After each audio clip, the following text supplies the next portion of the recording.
Bonjour et bienvenue pour ce nouvel épisode du podcast Tout pour ma santé, le podcast pour la santé et la performance du sportif. Moi c'est Alexandre Offray, je suis kinésithérapeute, coach sportif et coureur à pied principalement en trail. Et dans cet épisode, on va s'intéresser à un sujet très important en tant que sportif, surtout en tant que coureur à pied, trail runner ou éventuellement triathlète, c'est la prévention des blessures. Comment peut-on courir régulièrement, se préparer pour être capable de réaliser nos objectifs sans être constamment blessé, en évitant au maximum le risque de blessure. Parce qu'on va être honnête, la course à pied, c'est un super sport, mais c'est un sport très très exigeant où le risque de blessure est vraiment important et réel. Selon les études, on a jusqu'à un coureur sur deux qui risque de se blesser sur les prochains 18 mois à venir. Donc c'est quand même un chiffre énorme. Et malgré tout un tas d'avancées qui ont été faites dans l'entraînement, dans éventuellement le data pour s'entraîner, c'est-à-dire les outils de mesure de charge d'entraînement, d'intensité, et également les progrès réalisés au niveau des études scientifiques pour savoir ce qui pouvait fonctionner ou pas. Ce qu'on constate, c'est qu'actuellement, on est toujours, entre guillemets, aussi mauvais, nous, que ce soit en tant que professionnel de santé, ou en tant que coach, ou même en tant qu'athlète, pour prévenir les blessures, parce que les chiffres n'ont pas réellement diminué. Pourtant, on sait qu'il y a des moyens efficaces de prévenir les blessures. Seulement souvent, on se concentre pas sur les bonnes choses. On néglige on va dire 5 conseils clés qu'on va nous développer dans notre podcast ici ensemble. Et ce sont ces 5 conseils qui sont validés par la science, qui sont validés par l'expertise de terrain des différents professionnels de santé dans le milieu, mais aussi des coachs, et il faudra absolument garder en tête que vous allez pouvoir vous utiliser dans votre quotidien en tant que sportif, trail runner, coureur à pied, etc. Et ça va vraiment vous permettre d'avoir moins de galères à chaque fois que vous allez vous lancer dans une prépa. Et le plus simple, c'est de commencer dans ce podcast. Donc en fait, dans ce podcast, je vais vraiment essayer de vous expliquer d'abord pourquoi on a tendance à se blesser autant en course à pied, avec les différentes causes. Vous allez donc comprendre les raisons qui font qu'on développe autant de douleurs. Et puis derrière, grâce à ça, on va pouvoir voir les conseils clés que vous allez pouvoir appliquer vous dans votre quotidien, parce que c'est vraiment l'objectif du podcast, c'est de comprendre, puis d'appliquer dans votre quotidien ce que vous allez comprendre et les conseils pratico-pratiques. Et enfin, j'essaierai aussi de vous transmettre au maximum à la fois ce qui semble être le plus efficace d'après les recherches scientifiques, mais aussi mon expertise, personnellement, moi en tant que kiné, mais surtout aussi en tant que sportif et en tant que coureur à pied. Parce que souvent, pour donner des conseils pertinents, il faut avoir un peu les mains dans le cambouis, on va dire, et passer par la blessure. Et personnellement, en tant que sportif, forcément, j'ai eu de nombreuses blessures, ce qui m'a permis d'apprendre beaucoup de choses, mais aussi de comprendre ce qui se passe dans la tête d'un coureur quand il est blessé. Et c'est souvent le gros défaut des professionnels de santé notamment, c'est qu'ils ne sont pas forcément tous sportifs coureurs à pied, ils n'ont pas vécu ça, et donc du coup derrière la prise en charge n'est pas adaptée. Donc là, dans les conseils de prévention, on va avoir tout cet aspect qui va être, on va dire, pris en compte. Donc on va tout de suite commencer par ces histoires de blessures, de causes de blessures en course à pied. Tout simplement, pourquoi il y a autant de blessures en course à pied, c'est que déjà, on a énormément d'impact à chaque foulée au sol. Ça, tout le monde le sait. Et juste pour vous donner un chiffre qui parle, on a entre 3 et 5 fois le poids du corps qui se répercute sur les articulations des jambes lorsque on court à chaque foulée. Donc forcément, il faut que votre corps soit suffisamment solide pour encaisser ces contraintes répétées.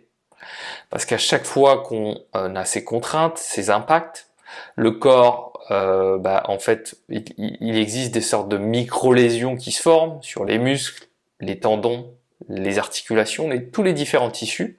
Et derrière, il faut que le corps se répare.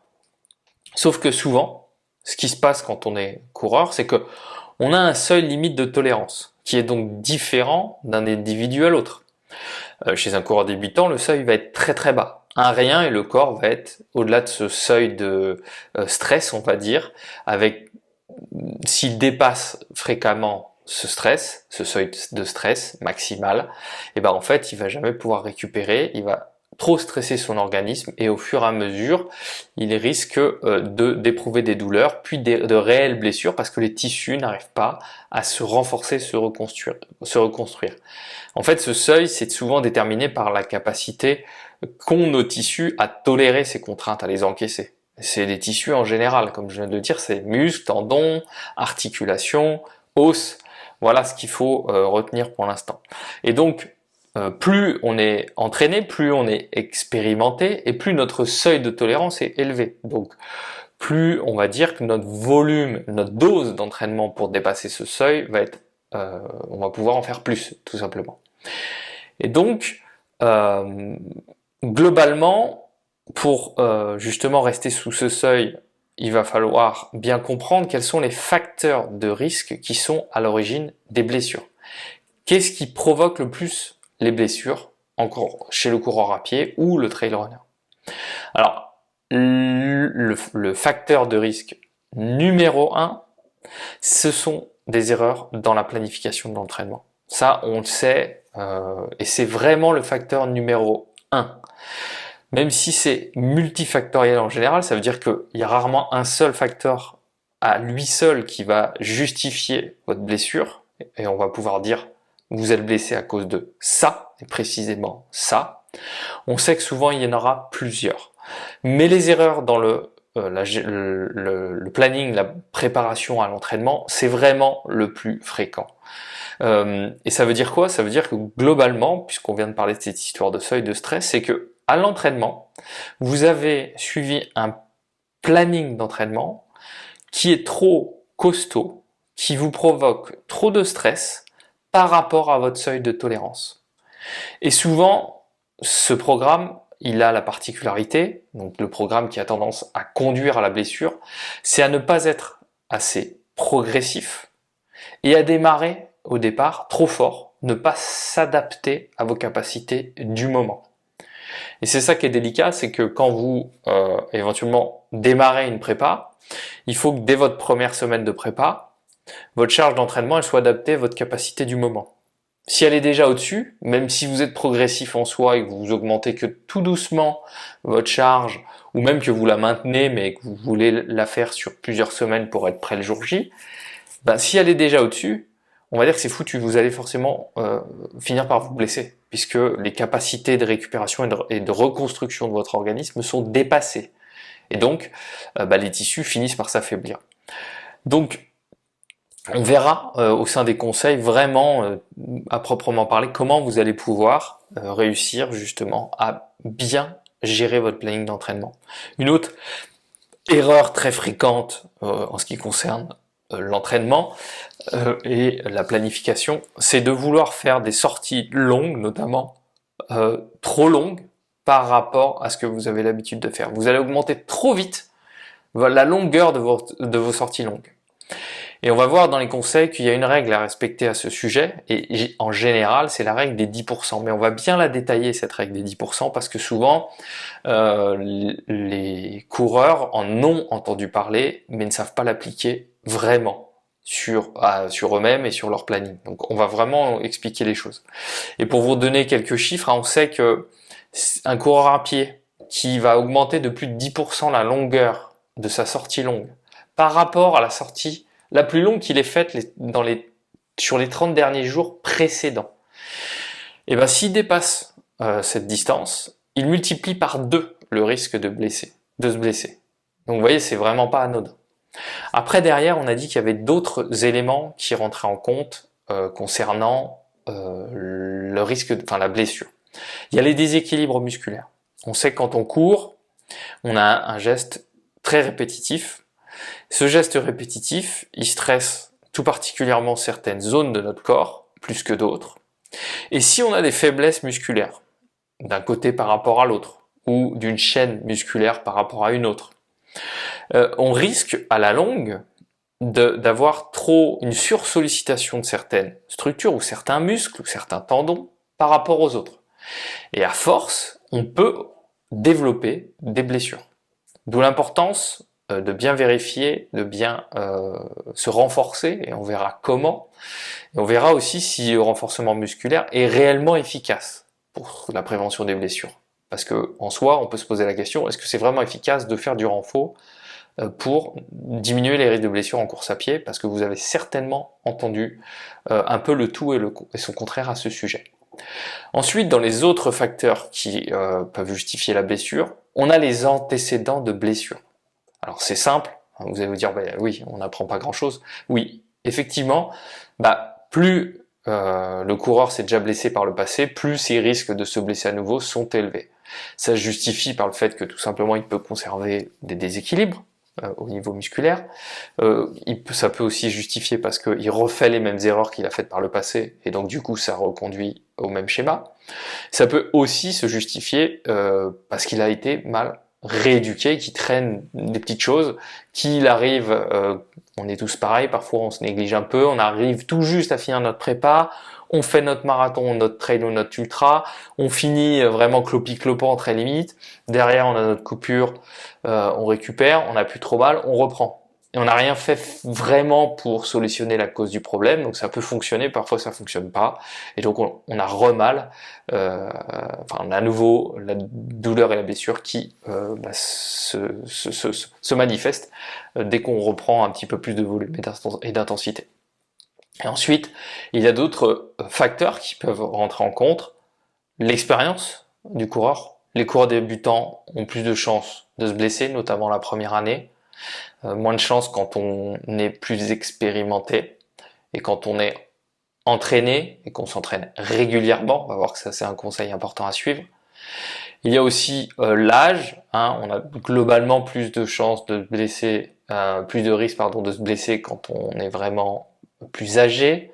C'est pas non plus des chiffres astronomiques, et c'est pas parce qu'on est plus âgé qu'on va forcément se blesser. Mais peut-être que ça peut aussi se justifier par le fait qu'avec l'âge, si on ne fait pas le renforcement musculaire adapté, même si on court régulièrement et qu'on se dit c'est bon, je cours, mes muscles ils sont costauds, non, ça ne suffit pas parce qu'avec l'âge on perd beaucoup de masse musculaire, et le renfort permet d'entretenir cette masse musculaire, donc avec l'âge c'est d'autant plus important. Il y a aussi le poids, certaines études montrent que quand on a un indice de masse corporelle, un poids un peu trop élevé par rapport à sa taille, on a un risque de blessure accru tout simplement parce qu'on a plus de chocs qui sont répercutés sur les articulations à chaque impact. Puis ensuite, il va y avoir éventuellement l'impact de la foulée, même si il n'y a pas de réelle preuve que la foulée, votre technique de course, va forcément provoquer une blessure, mais on va en discuter parce qu'il y a des choses qui peuvent être mises en place à ce niveau-là en termes de technique de course pour voir un peu, pour pouvoir éventuellement avoir moins de douleurs et de blessures. Donc ça c'est vraiment des conseils importants. Il y a aussi le choix des modèles des chaussures, le modèle de chaussure. Effectivement, une chaussure mal adaptée peut créer un inconfort, des compensations et vous amener à la blessure. Mais c'est quasiment jamais le facteur unique. Souvent il y a quelque chose et c'est le petit élément en surplus déclencheur qui peut par la suite amener à la blessure. Mais c'est rarement, faut pas blâmer vos chaussures en vous disant c'est sûr, il faut que je change de chaussures parce que je me suis blessé à cause. C'est un réflexe qu'on a, mais souvent c'est pas la solution. Bien que on va voir qu'il y a des choses intéressantes sur le sujet qu'on va pouvoir utiliser pour pouvoir avoir moins de douleur. Et puis il y a la surface de course. Qu'est-ce qu'on sait, c'est que plus on court avec un geste répétitif sur des surfaces dures, exemple si on fait de la course à pied, on prépare un marathon et on court tout le temps sur du bitume, forcément il y a très peu de changement de direction, la foulée est plus ou moins tout le temps la même, donc on a vraiment un stress répétitif chronique sur le corps qui est très peu varié, et ça augmente le risque de blessure. À l'inverse, si vous faites des terrains plus différents, un peu de course à pied entre elles sur des sentiers, un peu plus de montée, de descente, là éventuellement si vous voulez on répartit différemment les différents stress mécaniques sur le corps, et ça peut aider à courir avec moins de douleur et de blessure. Par exemple, la petite anecdote, moi je suis beaucoup trail runner, j'ai couru aussi sur la route, notamment quand je vivais sur des endroits où c'était relativement plat et le trail n'était pas très adapté. Je me suis jamais autant blessé que quand je faisais de la course à pied sur route. Pourquoi? Parce qu'il y a cet élément répétitif dans la foulée. Et pourquoi on voit d'ailleurs autant les Kenyans, par exemple, même si c'est pas toujours une bonne référence, que vous allez me dire qu'en ce moment, avec les affaires de dopage, c'est peut-être pas le pays le mieux à citer, mais en ce qui concerne les blessures, ce qu'on sait, c'est que les Kenyans, ils courent beaucoup sur des surfaces plus souples, des surfaces un peu plus naturelles, ils sont rarement sur de l'asphalte, et même leurs séances d'intensité, ils les font sur des pistes cendrées, donc vous voyez qu'il y a vraiment quelque chose derrière à en tirer. Et le dernier facteur dont on ne parle pas souvent, c'est le bien-être mental, qui est important parce que forcément, si vous avez potentiellement à cause d'autres contraintes de vie et non pas forcément des contraintes associées ou des stress associés à votre pratique sportive.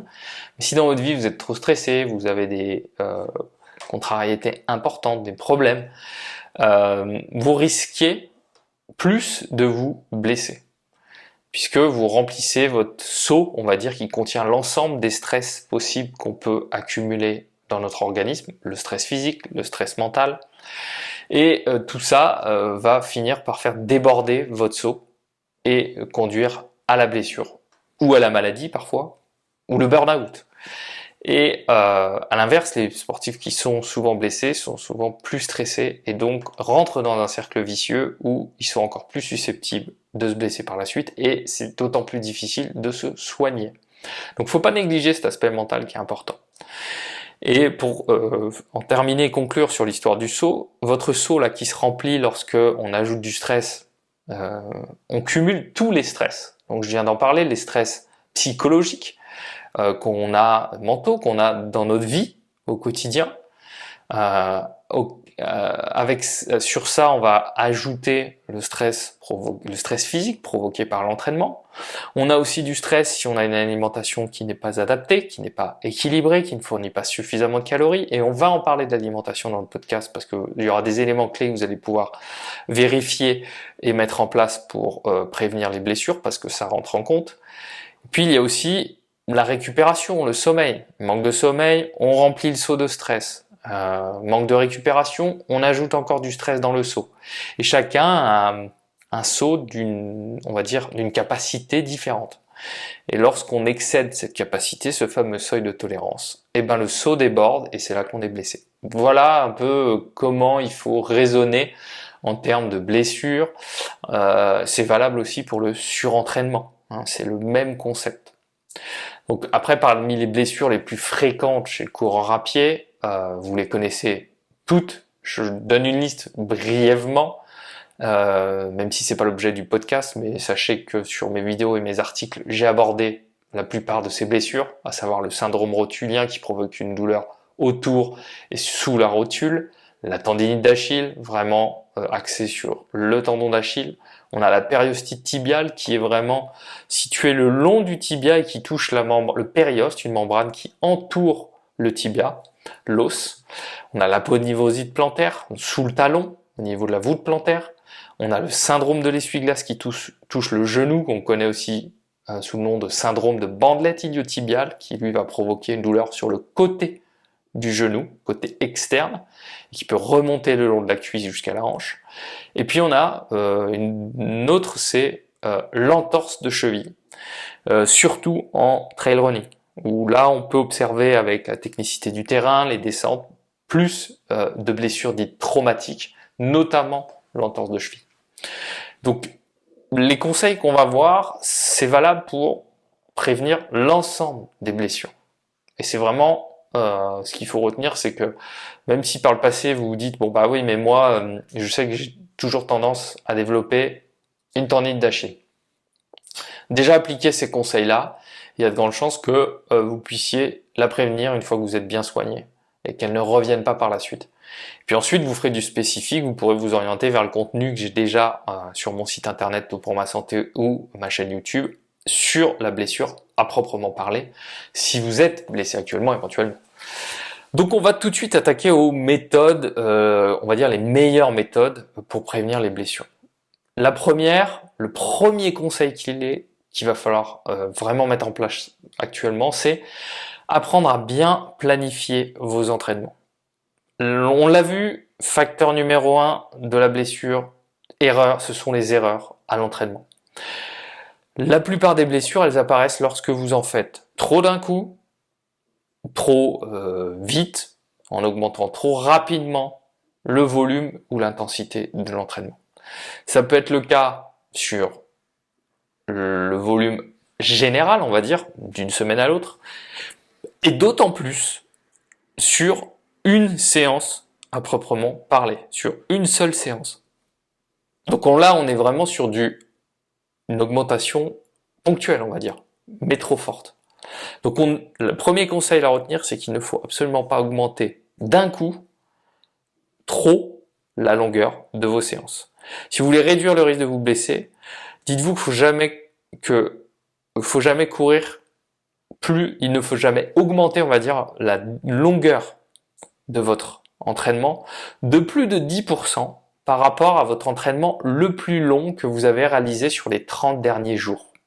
C'est une étude récente qui nous a montré ça et qui nous a permis d'avoir vraiment cette règle en tête. Donc par exemple, si votre sortie la plus longue durant le mois dernier était de 15 km, vous ne devez pas augmenter de plus de 10%. Donc vous ne devez pas faire plus de 16 km sur votre prochaine sortie longue. Si vous dépassez ce stade, enfin cette distance, vous risquez de vous blesser, ça augmente de plus de 2 fois, comme on l'a vu, le risque de blessure. Donc c'est simple, vous avez vos sorties longues, vous vous dites, bon bah voilà combien j'ai fait récemment, si c'est 10 km, bah, vous pourrez faire que 11. Si c'est 20 km, vous pourrez faire plus. Si vous faites du trail, les kilomètres sont pas toujours pertinents, parce qu'en fonction du dénivelé, ça peut vraiment changer. Donc vous pouvez compter tout simplement avec le temps. Vous prenez votre durée en minutes de votre sortie, et vous regardez pas plus de 10%. Vous multipliez par 1,1, ça vous donnera la longueur. Vous multipliez par 1,1 votre sortie longue, la plus récente, et vous aurez donc la durée de votre prochaine sortie longue. Donc l'idée c'est de vraiment être progressif et pas augmenter de plus de 10% pour pouvoir vraiment, semaine après semaine, construire votre sortie la plus longue, etc.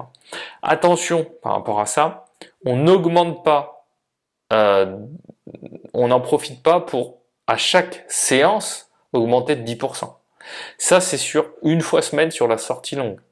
Les autres séances, vous les maintenez à peu près de la même longueur, ou vous les allongez un tout petit peu plus, mais ce qui va me permettre de faire la jonction avec le prochain conseil, c'est que la règle des 10%, elle s'applique sur vos sorties longues, mais aussi sur votre volume global.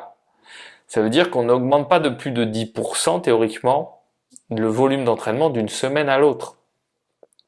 Donc si vous avez fait 30 km la semaine précédente, vous ne devrez pas cumuler plus de 33 km la semaine d'après. Et vous en profitez pas pour augmenter de 10% chacune de vos séances. Par exemple, vous dites, bon bah voilà, mardi je cours, bon bah je vais faire une séance plus longue et ça sera 10% de plus que ma sortie la plus longue que j'ai faite avant. Jeudi, bon bah je vais prendre mardi et je vais faire 10% de plus. Vendredi, allez, je refais pareil. Non, c'est pas possible. Vous choisissez votre séance, votre sortie longue. Le reste, vous gardez soit le même volume ou vous augmentez un tout petit peu pour rester dans ce qu'on vient de voir, c'est-à-dire cette règle des 10% aussi qui s'applique sur votre semaine. On n'augmente pas de plus de 10% d'un coup. Ça demande une certaine régularité. La régularité, c'est hyper important en course à pied. Pourquoi? Parce qu'on sait que les coureurs qui courent régulièrement, 5, 6, 7 fois semaine, ont moins de chances de se blesser. Il y a un risque de blessure qui est plus faible chez ces coureurs-là que chez ceux qui courent moins souvent. Finalement, c'est pas mieux de faire beaucoup et pas souvent. Il y a beaucoup de coureurs, j'observe, par manque de temps aussi, qui vont faire que 2 séances de course à pied par semaine. Par contre, ils les font à fond. Et ils vont en faire trop par rapport à leur capacité. Donc même que 2 séances par semaine, ça peut suffire à se blesser. J'ai plein d'athlètes qui m'ont contacté, qui m'ont dit je comprends pas, je me blesse, pourtant je cours que 2 fois semaine. Ouais, mais c'est pas forcément mieux. Surtout si vous faites des séances trop intenses et ou un peu trop longues. Il vaut mieux, au lieu de faire vos 2 fois, par exemple 1 heure avec vos séances au club, avec du fractionné un jour et puis une séance un peu rapide, tempo, en fin de semaine, et ben vaut mieux peut-être en garder qu'une et puis l'autre la diviser en 2 fois 30 minutes pour avoir 3 sorties et répartir les contraintes. La régularité, elle est importante aussi parce que le corps assimile bien lorsque on lui impose un stress régulier. Hein, il va s'adapter plus facilement. Donc il faut retenir ça aussi. N'hésitez pas à répartir vos entraînements sur votre semaine. Et même un footing de 20-30 minutes, c'est super bénéfique. Ça stimule les voies motrices, le système nerveux, les muscles, les tissus. On donne le bon stimuli pour qu'ils puissent, les bons stimuli pour qu'ils puissent, que votre corps puisse progresser, se renforcer. Hein. Tombez pas dans le piège de faire tout de suite 1 heure, 1 heure et demie, 2 fois semaine, direct alors que vous avez fait une coupure ou que vous êtes débutant. Non, non, privilégiez des séances courtes, construisez d'abord la fréquence dans votre entraînement, donc ça c'est un point clé de la planification, et puis ensuite, par-dessus ça, vous pourrez allonger peut-être une sortie ou intensifier une autre, mais il faut vraiment trouver ce planning qui s'adapte à vos capacités du moment, et pour le trouver, bah, tout simplement, vous devez pouvoir refaire la même semaine, semaine après semaine, semaine après semaine, en récupérant bien, donc sans avoir tout le temps des douleurs et des courbatures, et puis en sentant que vous accumulez pas de la fatigue. Là, c'est que votre planning il est adapté à votre niveau actuel. Ensuite, il y a un autre facteur important, c'est l'échauffement. On sait que potentiellement, un mauvais échauffement peut augmenter le risque de blessure. Donc pour bien vous échauffer, c'est simple.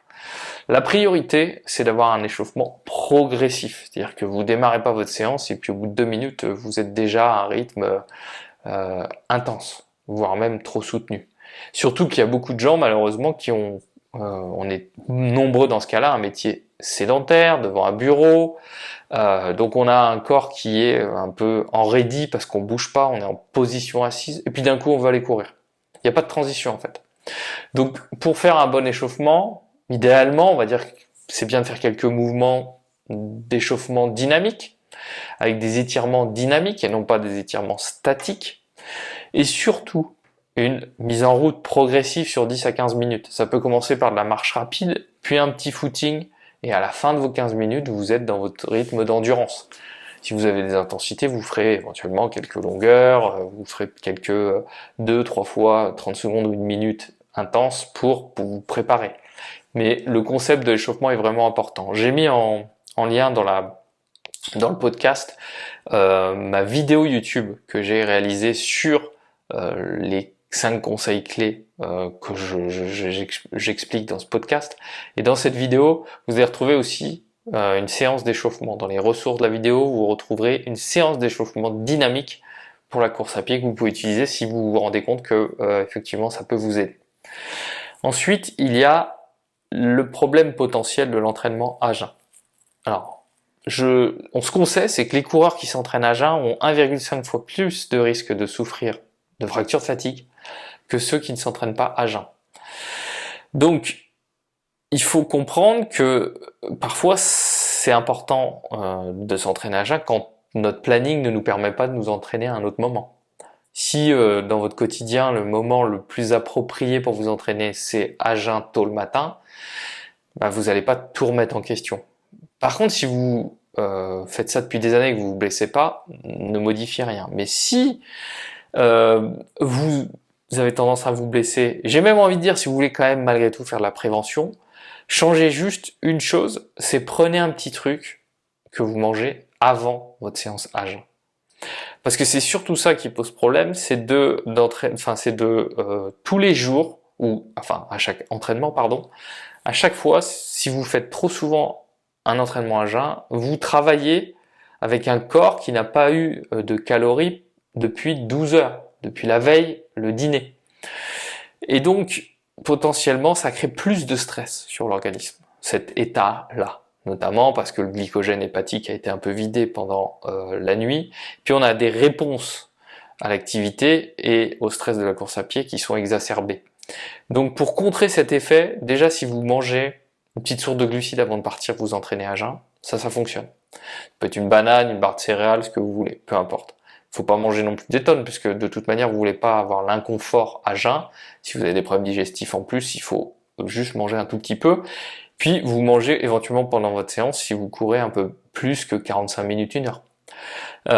Ça, c'est vraiment important. Et dès que vous rentrez, vous prenez votre petit déjeuner pour récupérer. Et là, potentiellement, vous pouvez vous entraîner en jeun en limitant les risques de blessures. Il n'y aura pas ce problème. Par contre, évitez malgré tout les séances très intenses, le fractionné à jeun, c'est pas l'idéal, et les sorties longues en partant à jeun. Ou alors si vous le faites, mangez rapidement et régulièrement pendant votre séance. Plus encore que si vous n'étiez pas à jeun. Ensuite, autre élément important, on va le décrire, c'est la récupération. La récupération, c'est la clé parce que quand vous vous entraînez, vous accumulez du stress. On l'a vu, le concept du seuil de tolérance ou du seau qui se remplit. Et il n'y a que en faisant une récupération adaptée que vous allez pouvoir vider une partie de votre seau.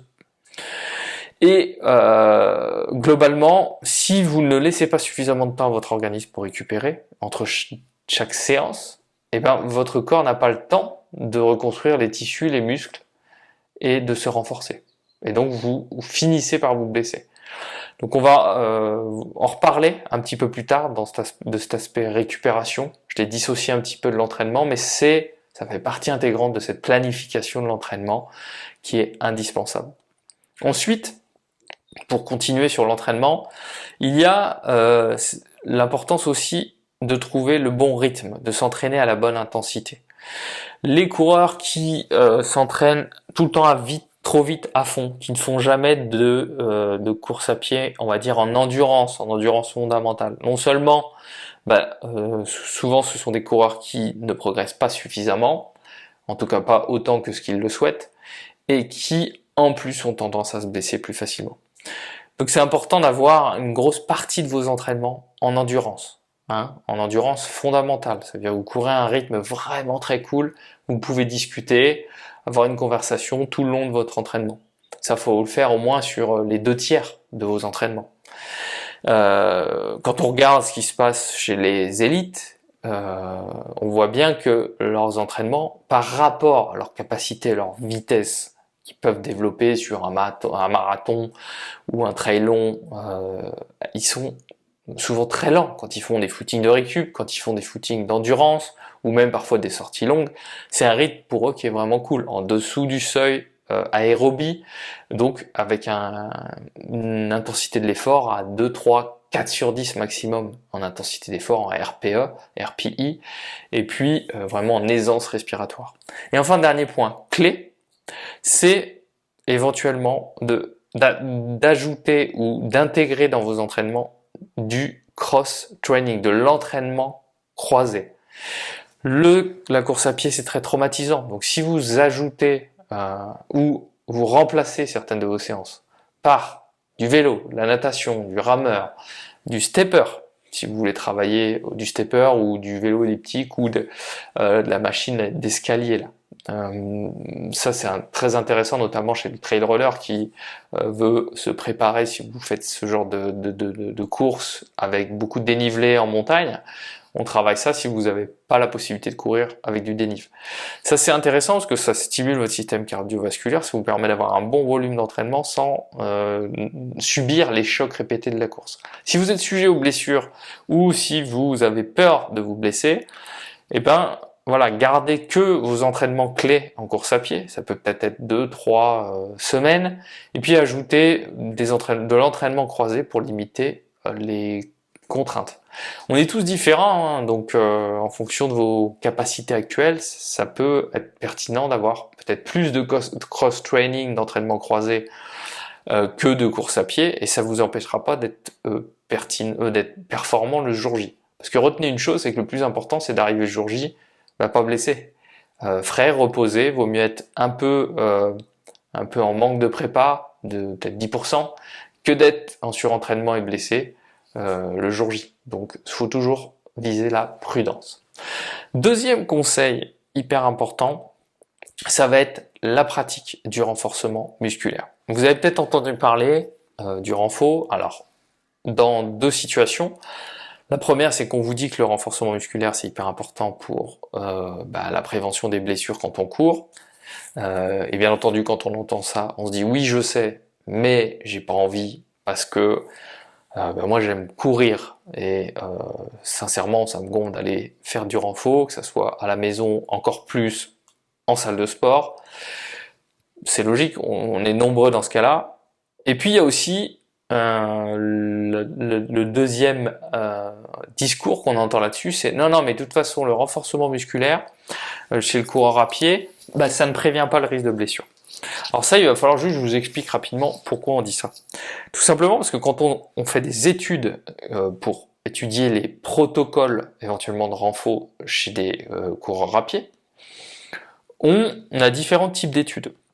On va avoir les études qui prennent une population de coureurs à pied, qui vont donner un programme de renfo, qui vont donc créer deux groupes, un avec un programme de renfo, un sans programme de renfo.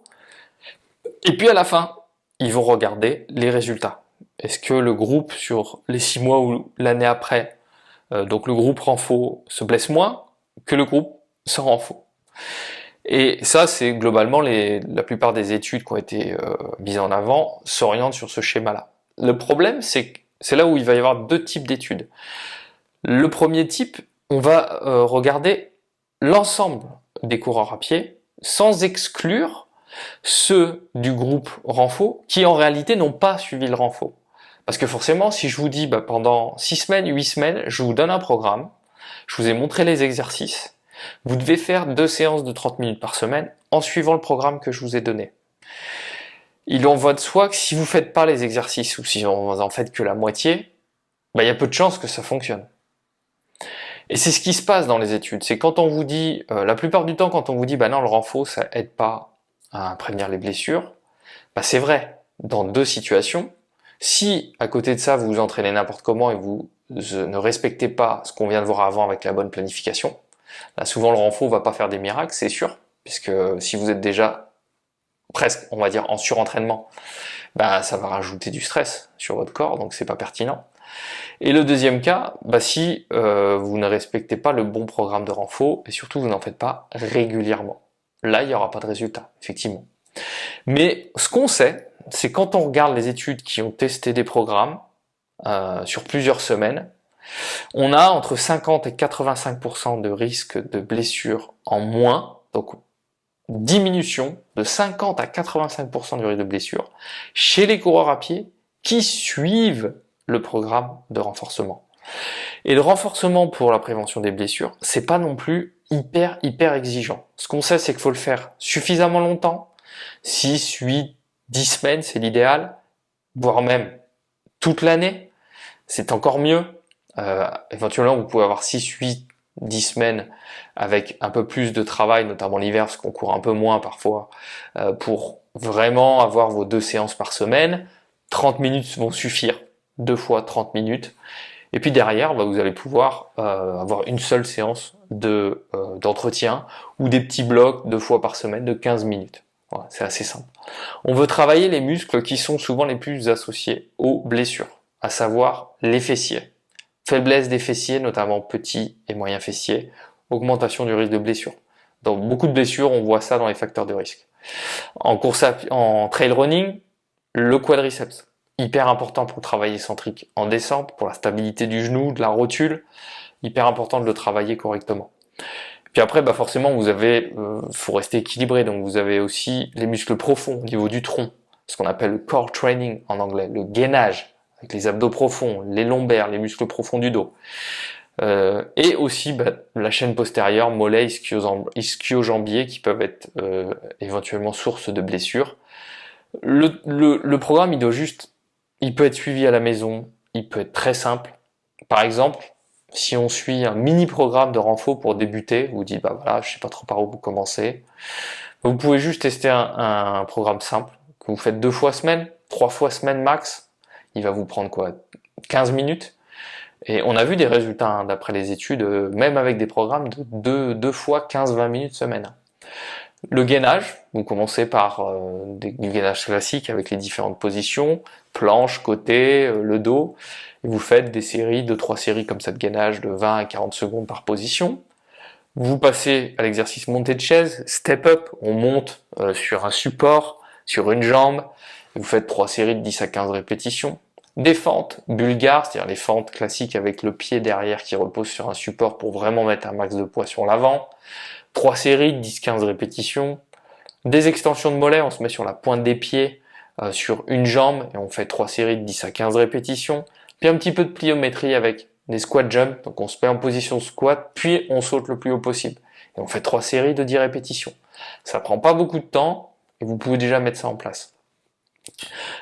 Alors pour que ça soit plus simple pour vous, parce que l'objet du podcast c'est pas de décrire des exercices, j'ai mis en ressource dans le podcast une séance de renforcement musculaire que j'ai mis en place spéciale un peu prévention des blessures. Vous allez pouvoir la tester si vous le souhaitez. Par contre, ce qu'il faut comprendre, c'est que votre programme de renfort, il doit vraiment s'adapter à votre pratique, à vos entraînements, à votre charge d'entraînement et à vos objectifs.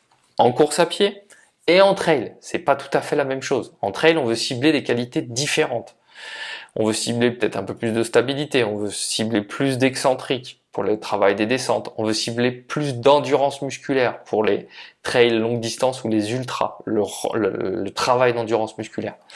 Donc en fonction de vos besoins, j'ai mis en place des programmes de renforcement musculaire que vous pouvez suivre de chez vous, à la maison, avec quasiment pas de matériel, en tout cas très très peu coûteux au niveau du matériel.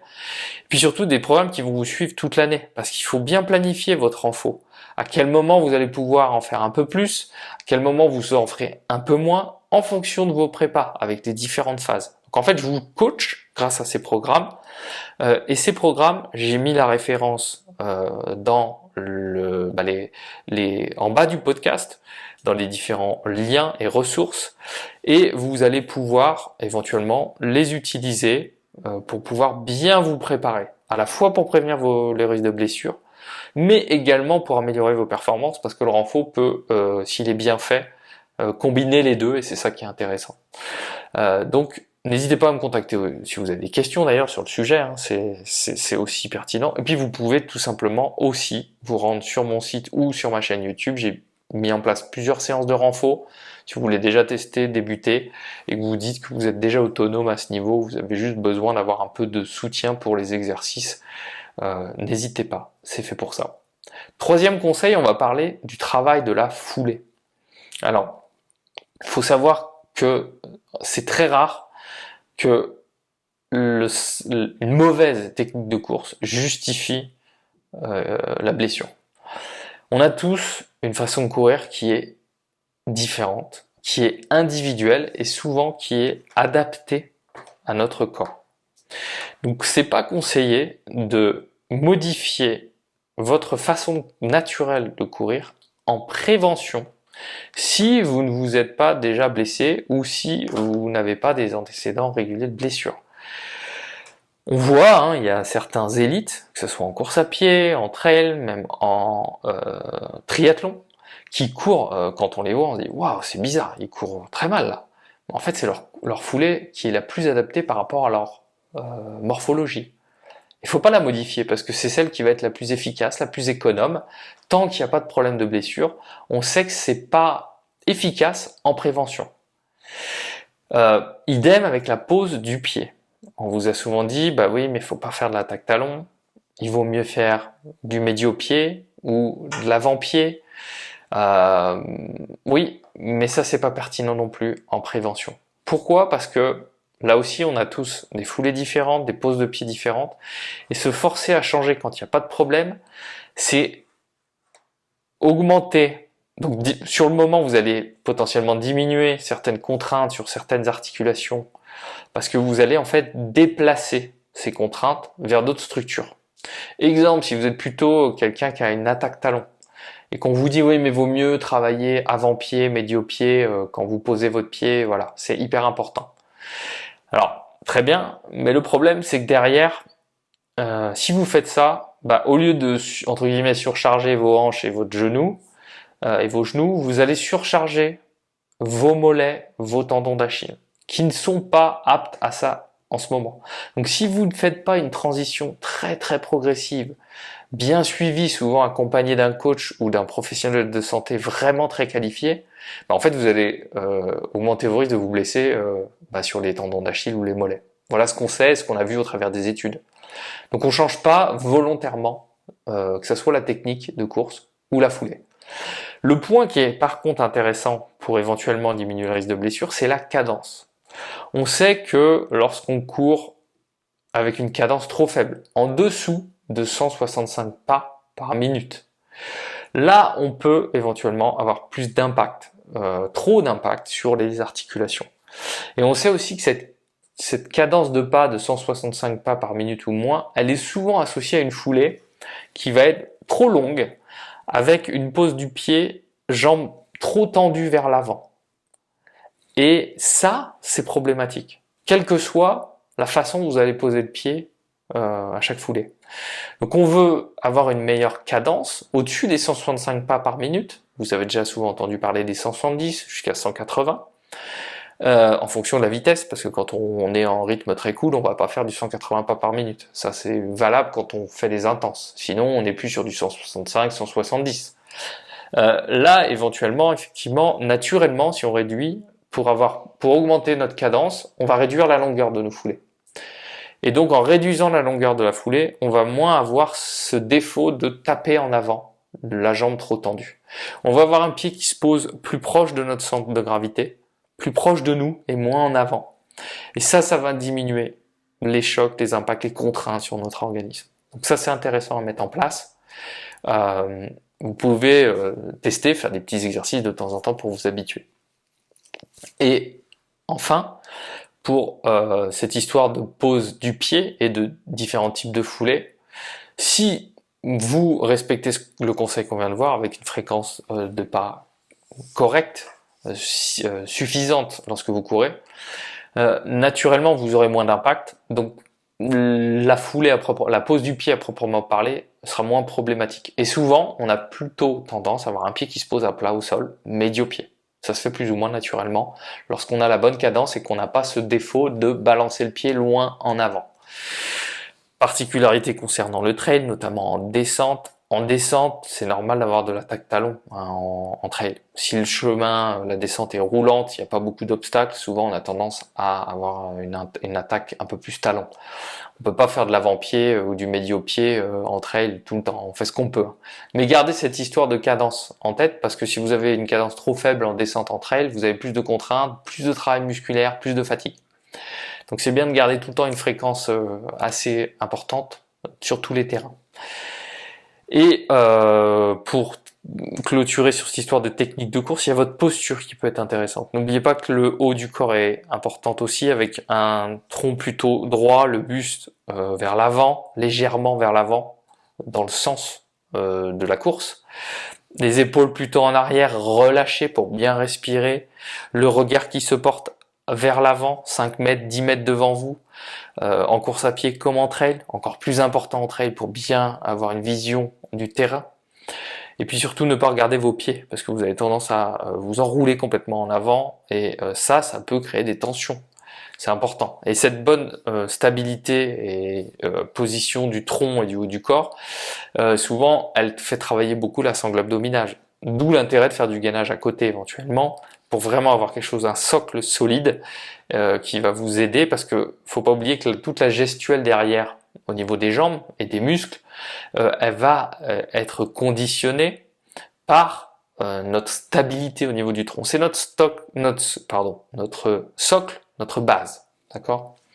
Donc important pour vraiment éventuellement adopter la bonne technique.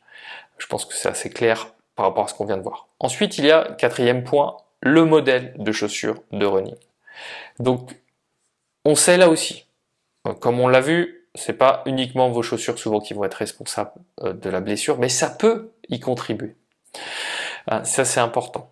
Le premier point que j'ai envie d'éclaircir, c'est ce que vous pouvez observer régulièrement sur le terrain, et qu'on va vous conseiller pour avoir moins de douleurs, moins de blessures. Vous allez en magasin, on va regarder vos pieds. Éventuellement, on va vous mettre sur un podoscope où on voit un peu l'empreinte des pieds. On va vous mettre pieds nus en chaussettes et on va regarder. On va vous dire, oh là là, vous avez les pieds creux, ou vous avez les pieds plats. Donc, il va vous falloir des chaussures soit pronatrices, soit supinatrices, avec éventuellement une correction intégrée, pour pouvoir soit soutenir votre voûte, soit etc. Ça, on l'a étudié au travers des études, c'est pas du tout efficace pour la prévention des blessures. Ça n'a aucun sens. Donc, il faut, pour vraiment avoir un intérêt, c'est qu'il faut observer votre façon de courir, en dynamique donc, et non pas en statique quand vous êtes debout sans bouger. Et là, on voit comment votre pied se pose. Et si effectivement, vous avez un pied qui a ce qu'on appelle une pronation excessive, une hyperpronation, c'est-à-dire que quand vous courez, vous êtes pieds nus ou en chaussures, mais que votre voûte plantaire, elle s'affaisse complètement vers le sol, vers l'intérieur, à chaque foulée. Souvent, ça c'est un déficit musculaire en fait, c'est que vous n'êtes pas assez renforcé, que ce soit au niveau des muscles des pieds, mais aussi sur l'ensemble de la chaîne des jambes, d'où l'intérêt de faire un bon renfort d'abord, et c'est souvent la solution à long terme. Mais à court moyen terme, on sait que chez ces personnes-là, et uniquement chez ces personnes-là, leur proposer une semelle de soutien d'un voûte plantaire, donc pour avoir un pied qui reste, donc en fonction du creux, on soutient la voûte plantaire pour pas qu'elle s'affaisse. Là, on peut avoir un effet sur la prévention des blessures. C'est le seul cas où les semelles peuvent être utiles en prévention des blessures au travers des études. Je vais pas me faire des amis quand je dis ça, j'ai plein de podologues qui me contactent à chaque fois et qui sont énervés. Je suis désolé, je ne fais que reporter ce que on retrouve dans la littérature scientifique. Donc si toutefois j'ai tort, aucun problème, vous m'envoyez vos ressources et je serai ravi de changer d'opinion, mais c'est pas mon opinion en soi, pour l'instant c'est ce que j'ai pu lire et observer. En dehors de cette situation, donc, on choisit, et ça c'est par contre le critère qui a donné le plus de résultats sur la prévention des blessures, c'est le confort. Alors ça paraît tout bête, mais c'est le seul critère indispensable quand on choisit des chaussures de running. Vous dites, ouais, mais j'aimerais bien, là, je voudrais m'acheter des chaussures ou changer de chaussures, je sais pas comment faire, qu'est-ce que je dois faire. Choisissez une chaussure confortable. Ça, c'est le point le plus important et qui vous permettra d'avoir le moins de blessures. Pourquoi? Tout simplement parce que si vous êtes à l'aise dans la chaussure, ça veut dire que cette chaussure-là, elle correspond à votre foulée naturelle, donc à vos mouvements individuels, à vos particularités, et elle correspond aussi à votre pratique, en fonction des terrains que vous utilisez. Donc ça demande à faire des tests. Forcément, on peut pas toujours trouver le modèle de chaussure directement le plus adapté. Il faut tester. Donc si vous êtes bien, vous êtes dans un modèle, vous n'êtes jamais blessé, ne changez pas. C'est énorme, c'est une chance énorme parce que si on n'arrive pas à trouver le bon modèle, des fois on galère à trouver un modèle où on se sent bien, etc. Le confort c'est la priorité parce que c'est là qu'on a une meilleure gestuelle, une meilleure économie et une meilleure performance aussi, en plus de la prévention des blessures. Ensuite derrière, c'est vrai que c'est pertinent pour obtenir ce confort d'aller chercher des modèles de chaussures qui respectent certains critères, notamment le drop. On sait qu'un drop inférieur à 4 mm qui se rapproche du drop 0 et du minimaliste, ou à l'inverse un drop supérieur à 10 mm qui se rapproche du maximaliste, c'est pas toujours pertinent. Pourquoi? Parce que ça va sursolliciter certaines zones. Soit le maximaliste va vous pousser à avoir une cadence plus faible et trop de contraintes sur les hanches, les genoux, parce que vos longueurs de foulée seront trop importantes. Il y a tellement de drops et en plus d'amortis, au final vous êtes tellement protégé que finalement vous pouvez vous permettre de, entre guillemets, mal courir et trop choquer l'organisme, plus courir comme avant en fait. Ça perturbe parfois votre foulée naturelle. Et inversement avec la chaussure minimaliste. Là aussi, voilà, c'est pas mon opinion personnelle. J'ai rien contre les différentes sources qui prônent les bienfaits de la course minimaliste et de la chaussure qui se rapproche du pied nu et de l'indice minimaliste le plus bas. Dans la littérature scientifique, on n'observe pas de réels bienfaits. Ce qu'on sait juste, c'est que ça peut être approprié chez certains individus en fonction des douleurs, des antécédents, mais que si on demande à un coureur de courir en minimaliste, il va sursolliciter ses mollets, ses tendons d'Achille, et là on a si la transition est mal faite, on a une augmentation des risques de blessure. Et pour la performance, ça ne fonctionne pas non plus, parce qu'on voit pas de coureur qui court avec des chaussures minimalistes. On le sait désormais, avoir une chaussure confortable, avec l'amorti qui correspond à votre pratique, et un drop qui vous permette de conserver votre foulée naturelle, là ça sera bénéfique. Retenez vraiment ça, c'est hyper important. Si on vous parle d'autre chose, dites-vous que c'est pas justifié si on observe les études scientifiques et les pratiques modernes sur le sujet.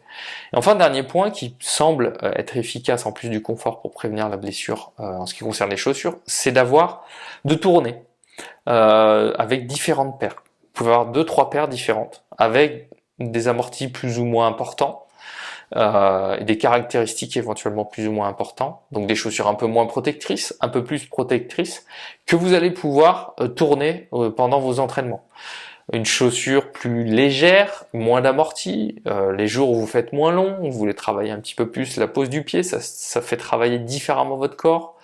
Et puis éventuellement un modèle avec plus de soutien et d'amorti, que vous faites du plus long, plus de vitesse. Pourquoi ? Parce que vous avez potentiellement plus de contraintes, plus de chocs, plus de stress. Voilà un peu. Et ça, effectivement, dans les études, on a vu que tourner, changer un peu de caractéristiques de chaussures, de modèles, ça peut aider. À vous de voir, si vous, encore une fois, vous ne blessez pas, changez pas vos habitudes. Mais si vous êtes un coureur qui s'est blessé régulièrement, ça peut être intéressant de travailler là-dessus. 5e conseil, donc c'est le dernier gros conseil qui va être divisé en 3 parties. Ça va être la bonne alimentation, la nutrition, le sommeil et la récupération. Ça, c'est vraiment les 3 piliers, les éléments essentiels de la prévention des blessures en dehors de l'aspect entraînement et technique pur du coureur à pied. À commencer par l'alimentation et l'hydratation. Donc vous doutez bien que si vous vous alimentez pas correctement, vous hydratez pas correctement, vous augmentez vos risques de blessure. Pourquoi ? Tout simplement parce qu'en fait vous stressez encore plus votre organisme, vous lui donnez pas ce dont il a besoin pour récupérer, pour se reconstruire, se réparer. N'oubliez pas qu'à chaque fois que vous faites une séance d'entraînement, vous puisez dans vos réserves d'énergie, vous stressez vos tissus, vous les abîmez. Derrière, il faut se reconstituer. Et ce qu'on a observé au fur et à mesure des années, avec une tendance qui est en train de complètement changer par rapport à la façon dont on voit l'alimentation dans le sport d'endurance, que ce soit en course à pied, mais aussi en vélo, en triathlon, c'est que on s'oriente de plus en plus vers une approche de la nutrition qui ressemble à ce qu'on faisait en bodybuilding, en musculation, où on recherche la croissance musculaire. En trail, en course à pied et en natation et en triathlon, on recherche pas forcément la croissance musculaire, d'autant plus qu'elle est naturellement limitée parce qu'on fait beaucoup d'endurance et on a beaucoup de dépenses énergétiques, donc on va pas pouvoir non plus prendre des quantités de muscles astronomiques, mais on voit de plus en plus des sportifs qui sont toujours aussi fins et affûtés, enfin aussi affûtés, mais qui sont de plus en plus musclés. Et ça c'est important, parce que si on a trop de dégradation des tissus à chaque entraînement et pas assez de réparation, on se retrouve dans un schéma dit anabolique où on vient catabolique pardon, où on vient vraiment en fait puiser dans nos tissus et on ne les reconstruit plus, donc on a plus de dégradation que de réparation. Et là on affaiblit nos tissus jusqu'à ce que à bout d'un moment on se blesse. Et c'est donc le premier conseil que je vais vous donner concernant votre alimentation, ça va être les calories en premier. On doit absolument, en tant que coureur à pied régulier, consommer suffisamment de calories chaque jour pour combler vos dépenses énergétiques. Donc en fonction de votre volume d'entraînement, ça peut être peu, moyen ou beaucoup de calories. Chez un coureur à pied qui s'entraîne 4-5 fois semaine avec des séances de 1 heure, 1 heure et demie, à chaque séance, vous êtes entre 800 et 1100, 1200 calories presque de dépenses énergétiques. Ne vous fiez pas à votre montre qui va vous donner une estimation des calories, c'est complètement faux et erroné, surtout si ça se base sur la fréquence cardiaque. Là, ça ne fonctionne pas du tout. Donc faites attention à ça, surtout. Ne calculez pas vos dépenses énergétiques par rapport à ça. Donc l'idée, c'est de vous dire, voilà, je ne dois, à chaque fois que vous êtes en déficit énergétique, vous risquez de perturber votre récupération. Si vous voulez bien récupérer et prévenir les blessures, il faut toujours donner suffisamment d'énergie à votre corps. Donc l'énergie, c'est les calories, globalement, sans aller chercher loin. C'est la priorité dans votre alimentation. Vous pouvez utiliser, j'ai fait un article sur mon site Tout pour ma santé qui vous aide à éventuellement avoir une idée de cette histoire de dépenses énergétiques. Ce qu'on veut absolument éviter, c'est ce qu'on appelle le déficit énergétique régulier, chronique chez le sportif, qu'on appelle le RED-S syndrome en anglais, qui est associé à tout un tas de blessures et de maladies et de problèmes de santé même. Donc c'est vraiment vraiment important. J'ai fait donc un dossier complet sur les calories brûlées pendant le sport, comment calculer vos dépenses énergétiques. C'est intéressant de le faire, surtout si vous avez des difficultés éventuellement en ce qui concerne la gestion du poids, pour ne pas risquer de vous blesser et pour avoir, je donne aussi des conseils pour ceux qui éventuellement ont besoin de perdre du poids mais veulent pas non plus risquer la blessure, parce que malheureusement beaucoup de coureurs se disent en prépa je voudrais bien perdre du poids, et donc c'est là où ils se blessent aussi. C'est parce qu'ils se sont privés. Et pas d'énergie, pas de récupération, pas de réparation de l'organisme. Donc pas de progrès non plus. Deuxième point clé, c'est les protéines. Les protéines indispensables à la réparation, donc musculaire, ça tout le monde le sait, mais indispensables pour la réparation tissulaire en général, parce que les protéines constituent à majorité l'ensemble des tissus de notre organisme, tous les tissus, vos tendons, vos cartilages, vos os, même vos vaisseaux, tout est constitué de protéines. Et on n'a pas de réserve de protéines, hormis nos tissus. Si vous consommez pas suffisamment de protéines pour réparer vos tissus, qu'est-ce que va faire votre corps? Il va puiser dans les tissus que vous avez, donc il va affaiblir, il va dégrader le tissu. Par exemple, il va dégrader un peu de muscle pour aller chercher les protéines et les acides aminés pour les rebalancer ailleurs. Donc à la longue, ça va poser problème. Donc on consomme tous les jours, quel que soit votre entraînement du jour, récup ou pas, pas de course à pied ou un gros entraînement, on consomme tous les jours suffisamment de protéines. Et la fourchette va entre, on va dire, 1,6 et 2,2 grammes de protéines par kilogramme de poids de corps et par jour. Ça fait quoi pour la majorité des coureurs? Ça fait entre 20 et 40 grammes de protéines 4 fois par jour. Donc à chaque repas plus la collation. Là aussi j'ai plein de documents et de ressources sur l'alimentation, sur les protéines. Je vous donnerai une ressource aussi à consulter par la suite sur l'ensemble de l'alimentation pour vous aider. Donc indispensable. Ensuite on passe aux glucides. Là aussi on est vraiment dans quelque chose de clé. Pourquoi? Parce que les glucides c'est le carburant essentiel de l'effort. Même si vous faites un sport d'endurance, même si vous faites de l'ultra, où on entend ouais j'aimerais bien faire du low carb, du pauvre en glucides parce que voilà on vous a dit que c'était important pour l'oxydation des graisses, pour être plus endurant. Non, ce qu'on sait c'est que les athlètes qui sont donc en déficit énergétique ou qui ne consomment pas suffisamment de glucides, indépendamment du nombre de calories, ont tendance à avoir plus de risques de développer ce fameux syndrome du déficit énergétique du sportif et augmentent donc leur risque de blessure. Pourquoi? Parce qu'on s'est rendu compte que quand le corps n'avait pas suffisamment de glucides au quotidien pour refaire le stock de glycogène musculaire, hépatique, on a souvent plus d'inflammation en fait. Après un entraînement, quand on consomme suffisamment de glucides pour récupérer, souvent on a moins de marqueurs inflammatoires. On a une meilleure récupération et donc on a un effet sur la prévention des blessures. Forcément, consommer suffisamment de glucides, ça veut dire consommer des glucides de qualité, bien entendu, avant votre entraînement. On l'a vu, en évitant le sport à jeun. Pendant votre entraînement, s'il fait plus d'une heure, 1h30, qu'il est intense ou long, avec, pour commencer peut-être 40 jusqu'à 60 grammes de glucides par heure, puis ensuite vous pourrez augmenter si vous voyez que vous avez besoin de 70, 80, jusqu'à peut-être 90. Au-delà, si vous n'êtes pas élite et très très performant, il y a peu de chances que ce soit utile. Et puis après votre entraînement, rapidement après votre entraînement, dans la demi-heure qui suit, on consomme suffisamment de glucides et de protéines, hyper important. Ensuite, on va avoir le dernier point indispensable concernant l'alimentation, c'est l'équilibre globalement. l'équilibre alimentaire chez le sportif. Ça veut dire quoi? Ça veut dire suffisamment de bonnes graisses qui sont aussi indispensables pour la santé musculaire, la production de vos hormones, la contraction nerveuse et aussi l'absorption de tout un tas de vitamines et minéraux. Les bonnes graisses, on sait tous les différentes sources, avocat, noix, graines, huile d'olive. Ça, c'est hyper important. On a vu dans des études que les coureurs à pied qui n'avaient pas suffisamment de graisse dans leur alimentation ont plus de risque de se blesser. On a un effet aussi des oméga 3 contenus dans les poissons gras, le saumon, maquereau, thon, sardines, qui ont des propriétés anti-inflammatoires et utiles pour la réduction de l'inflammation important. L'équilibre, c'est aussi apporter suffisamment de fibres via des aliments naturels, non transformés, une alimentation riche en fruits, en légumes, en céréales complètes.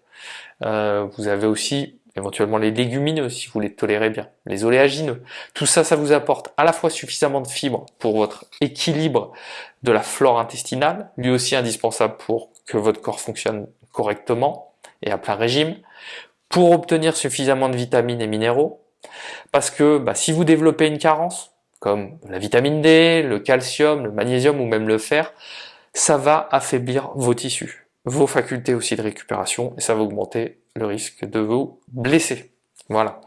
Pour les fibres, on a même vu que dans une étude, notamment, les coureurs blessés ont souvent un apport en fibres qui est plus faible que leurs homologues qui ne sont pas blessés. C'est vraiment clé. Ensuite, bien sûr, il y a l'hydratation. La déshydratation, on le sait, augmente le risque de développer des blessures musculo-squelettiques. Donc ça, on n'apprend rien. Donc, vous avez éventuellement sur ma chaîne YouTube un guide ou des guides sur la nutrition sportive, la nutrition pour la course à pied, la nutrition pour le trail. Je vous invite vraiment à creuser parce que ça, c'est indispensable. Et vous voyez que quand je vous parlais d'approche similaire un peu à la nutrition à l'époque ou encore maintenant de la musculation ou du bodybuilder, c'est que maintenant on est vraiment à la recherche de le max de calories pour récupérer de façon optimale, quitte à prendre un peu de poids si c'est du muscle, c'est très bien, parce que là ça va améliorer vos performances et diminuer vos risques de blessures et surtout améliorer votre santé, sinon vous allez vous faire du mal à long terme. Et vous pouvez pour cela aussi utiliser, j'ai mis en lien dans les ressources de ce podcast en bas de l'épisode, mon guide de l'alimentation pour la course à pied et le trail running. C'est un guide PDF gratuit que vous pouvez télécharger, vous avez toutes les bases et ça va énormément vous aider.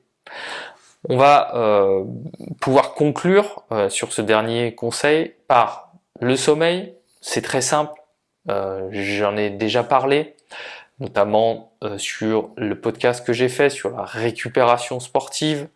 Le sommeil, on sait qu'un manque de sommeil associé à une augmentation de risque de blessure significatif. Les chiffres, je ne les ai plus en tête, mais c'est vraiment costaud. On sait que ceux qui dorment moins de 8 heures par nuit ont tendance à développer plus de blessures que les athlètes, les coureurs qui dorment entre 8 et 10 heures.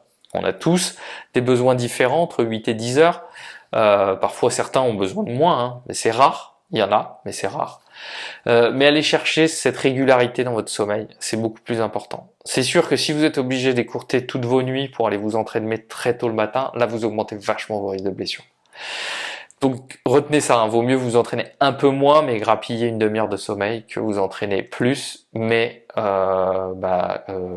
supprimer du temps de sommeil, parce que là concrètement entre le risque de blessure augmenté et puis le manque de récupération, il y a peu de chances que vous progressiez. Sur le long terme, ça va pas fonctionner. Puis donc pour ça, il faut avoir une routine de sommeil importante. Pourquoi le sommeil est si important? C'est parce que c'est pendant le sommeil qu'on a que notre corps se répare, ce que notre corps récupère, qui reconstruit les tissus, les tendons, les articulations, les muscles, qui progresse, qui refait aussi son stock d'énergie par rapport aux aliments qu'on a consommés la veille jusqu'au dîner. Donc c'est vraiment important. J'ai fait une vidéo récente là sur un guide pour améliorer votre sommeil et mieux récupérer. Je vous invite à la consulter sur ma chaîne YouTube, ça vous aidera énormément.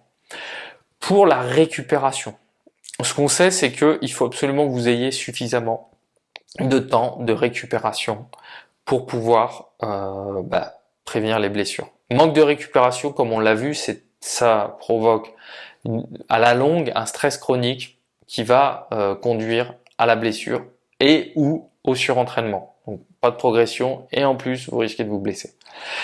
Une récupération suffisante, je ne vais pas m'éterniser parce que j'ai fait des podcasts sur le sujet et que vous pourrez utiliser. C'est surtout une récupération qui vous permette d'avoir suffisamment de temps pour récupérer du stress que vous avez engendré via votre entraînement. Si vous avez fait une séance intense ou une sortie longue, ça a beaucoup stressé votre organisme. Derrière, il faut prévoir des jours de récup. C'est pas forcément des jours sans sport, ça dépend de votre niveau, ça dépend de vos habitudes et de ce que vous pouvez soutenir en volume sur les semaines et les mois régulièrement. Mais globalement, au moins la veille, voire 2 jours après ce genre de séance, du repos, ou de la récup active, ou de l'endurance fondamentale, mais pas trop long. Voilà, c'est comme ça qu'on construit. Ou de l'entraînement croisé, pour limiter les chocs. Laissez votre corps récupérer. Sinon, il va faire que de se dégrader un peu trop. Et boum, ça va casser et vous risquez de vous blesser ou tomber malade ou d'être en surentraînement et de vous effondrer complètement en termes de performance. Donc c'est hyper important de respecter cette logique dans la récupération. C'est vraiment important parce que vous aurez beau faire l'entraînement le plus dur ou le meilleur plan d'entraînement du monde, s'il n'y a pas suffisamment de temps de récupération dedans, vous ne progresserez pas. L'art de l'entraînement, c'est vraiment, tout est dans l'art de trouver le bon équilibre entre la charge d'entraînement et la récupération en fonction de vos capacités individuelles. C'est pourquoi je vois beaucoup trop de coureurs qui font 2 erreurs concernant la récupération. La première, c'est qu'ils suivent un plan qu'ils ont trouvé sur internet ou avec leur montre Garmin ou Coros, peu importe. Un plan, voilà, on vous dit prépa, marathon, 12 semaines, ils le suivent. Ça c'est vraiment pas pertinent parce que ça s'adapte pas du tout à vos capacités du moment. Ou alors si vous le faites, il faut absolument que vous soyez toujours à fond sur l'écoute de votre corps, vos sensations, être sûr que votre récup soit adaptée derrière, sinon ça va pas le faire. Il faut vraiment vous dire, bon, est-ce que je récupère bien d'une séance à l'autre? Et dans la continuité de cette erreur, la deuxième erreur que je vois trop souvent, c'est que en tant que coureur, on veut caler dans notre séance, dans notre semaine, trop de séances dures, intenses ou longues, trop stressantes. La plupart des programmes, on vous dit de faire 2 intenses plus une sortie longue par semaine. Souvent, c'est trop. Souvent, c'est pas ce qui fonctionne. C'est déjà difficile pour un coureur professionnel de suivre ce rythme. C'est quasi impossible pour un sportif amateur. Une séance d'intensité fractionnée, plus une sortie longue, ou pas de sortie longue et 2 fractionnés, là ça peut peut-être fonctionner. Mais soyez à l'écoute de votre corps, de vos sensations, comment vous récupérez. J'ai sur mon site internet un questionnaire d'évaluation de la récupération, surtout pour masanté.fr. Vous pouvez aller sur mon site, tester ce questionnaire d'évaluation. Vous allez retrouver les questions de base qui vont permettre de vous dire, est-ce que je récupère bien? Est-ce que mon corps semble bien s'adapter à mon entraînement? Là, ça va vous aider à moins vous étirer. Ça va vous aider à moins vous blesser. Et justement, pour conclure sur la récupération, on sait que les techniques de récupération, que ce soit le massage, les étirements, la cryo, le compex, ce n'est pas efficace, ça ne réduit pas le risque de blessure. C'est important de le souligner. Donc si vous n'avez pas le temps, ne faites pas ça. Concentrez-vous sur les conseils qu'on vient de voir, parce qu'ils seront 1000 fois plus efficaces. Et gardez ces techniques si vraiment vous avez du temps en plus et que ça vous fait du bien. C'est tout. J'ai fait là aussi pas mal de contenu sur les étirements, je ne vais pas y revenir. Les étirements statiques après l'entraînement. Ça n'a pas d'effet sur la prévention des blessures. Ça ne veut pas dire qu'il ne faut pas en faire, parce que si éventuellement vous avez des antécédents de blessures, des antécédents de chirurgie, des raideurs sur certaines zones, là oui, ça peut vous aider. Mais sinon, il y a peu de chances que ça fonctionne. Donc, à vous de voir en fonction de vos préférences. C'est vraiment individuel. Donc voilà pour nos 5 conseils. Sur ces 5 conseils, je voudrais juste passer 2-3 minutes pour vous donner quelques particularités pour la pratique du trail, que ce soit le trail ou l'ultra. La différence entre la course à pied et le trail, comme on l'a vu, c'est que les mouvements sont moins répétitifs en trail parce qu'on a un terrain varié, accidenté, plus technique, du dénivelé, donc on doit courir ou marcher en descente, courir en descente, courir ou marcher en montée. On a beaucoup plus de variabilité dans la gestuelle. Donc c'est déjà un atout et un avantage en soi par rapport à la course à pied sur route. Donc tous les coureurs à pied qui écoutent ce podcast, je vous invite à faire peut-être 1 ou 2 fois semaine un peu de trail sur des sentiers, ça va vous faire beaucoup de bien, ça va vous aider à éventuellement être plus durable et avoir moins de douleurs et mieux récupérer potentiellement. Pour le trail à proprement parler, on sait que dans les spécificités, on a un risque augmenté de lésions traumatiques type en torse de cheville. Donc dans notre prépa, on doit absolument avoir un renfort adapté, d'où l'intérêt de se procurer le bon programme, et vous pouvez utiliser celui que je vous ai cité, que j'ai mis en lien dans la description de la vidéo, spécifique pour le trail, et également qui vous permet d'avoir les bons exercices pour travailler la stabilité, la proprioception, et pas que les exercices que vous voyez classiques où on se met debout sur un pied, on ferme les yeux, ou on se met sur un plan instable, on ferme les yeux pour la cheville. Ça, c'est une toute petite partie des exercices, c'est pas les plus efficaces, il faut que ça soit dans un travail global. Et le deuxième point pour augmenter la stabilité, c'est de pratiquer sur les sentiers, sur le terrain. Absolument. Il faut bouffer de la spécificité, aller chercher des terrains techniques, des racines, des cailloux, du dénivelé. Si vous vivez dans un endroit plat, allez chercher les sentiers qui sont les plus, entre guillemets, comme ça possible. Il faut que votre pied se fasse, il faut que vos muscles se renforcent, ça va vous aider à être plus stable, plus tonique, plus à l'aise, et ça, il n'y a pas de secret, c'est en bouffant que vous allez vous améliorer. Essayez de prévoir des petits week-ends chocs ou des week-ends montagne si vous préparez des ultras ou des trails en montagne, parce que si vous arrivez, vous n'avez jamais fait de dénive, vous allez vous fracasser. Idem, l'importance là encore plus du renfort chez ce type de personnes. Mon programme est d'autant plus important pour les personnes. En tout cas, le renfort vous aidera si vous n'avez pas de dénivelé, que vous voulez vous préparer aux montées comme aux descentes. Donc ça, c'est une spécificité. C'est vraiment être capable d'avoir un corps qui soit suffisamment fort pour encaisser le dénivelé, en plus d'être stable.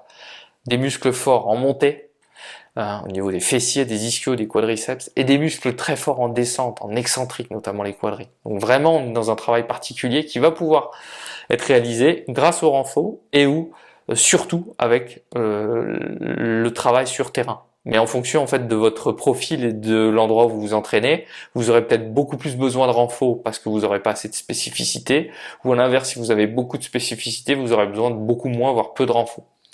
Donc à vous de voir. Ensuite, bien entendu, il faut choisir les chaussures adaptées, choisissez des chaussures qui rentrent dans les critères qu'on a vus, mais qui en plus ont une super accroche au niveau de la semelle Vibram, je trouve que c'est vraiment le top du top. Il y a aussi ASICS qui ont développé leur système d'accroche qui est très très bon. Et enfin, dernier point, quand vous voulez éventuellement préparer un ultra, et j'ai fait des podcasts spécifiques sur les prépas pour les ultras et la gestion aussi d'un ultra, ça prend beaucoup plus de temps une préparation pour un ultra, c'est plus de 6 mois. Donc il faut vous adapter au niveau de votre prépa, parce que si vous écourtez votre prépa qu'elle est pas suffisamment longue, vous ne pourrez pas respecter la progression logique de mois en mois, vous n'allez pas pouvoir avoir suffisamment de renforcement musculaire pour pouvoir être équilibré et prévenir les blessures. Vous risquez fortement de vous blesser pendant votre prépa si vous voulez juste faire 3 mois et puis vous dire c'est bon, je suis prêt, je peux faire mon ultra. Ça, c'est vraiment indispensable. Donc, vous avez bien compris, c'est la prévention des blessures, c'est vraiment quelque chose d'holistique comme toujours. Il n'y a pas de raccourci, il n'y a pas de méthode miracle. Ce qu'il faut, c'est intégrer les conseils qu'on vient de voir, les appliquer sur le terrain et voilà. Ça veut pas dire que vous allez plus vous blesser, ça peut arriver. Et puis, c'est pas une fatalité en soi. Mais ce qui est important, c'est d'être toujours à l'écoute de votre corps. C'est la clé dans la prévention de la blessure. Si vous voyez que votre corps, il accumule de la fatigue, vous avez de moins en moins d'envie, c'est de plus en plus dur d'aller vous entraîner, et que vous vous sentez vraiment fatigué, vous avez de plus en plus de douleurs, les courbatures passent de moins en moins vite d'une séance à l'autre, probablement que votre planning d'entraînement est pas adapté, que votre mode de vie non plus, vous avez trop de stress, pas assez de récupération, et ça c'est potentiellement mauvais. Pour les blessures, mais aussi pour votre santé. On peut se faire du mal avec le sport, on peut se faire du mal avec la course à pied ou avec le trail, parce que comme toute passion, on peut se laisser emporter, en faire de trop, ne plus s'écouter, et c'est là que c'est dangereux. Donc on est toujours dans cet équilibre permanent, on essaie de chercher cet équilibre où on va un peu chercher nos limites, repousser nos limites, mais il faut pas le faire souvent. Il faut toujours avoir une marge de manœuvre pour justement, en écoutant votre corps, savoir quand lever le pied et être plus prudent, on va dire, dans tout ça.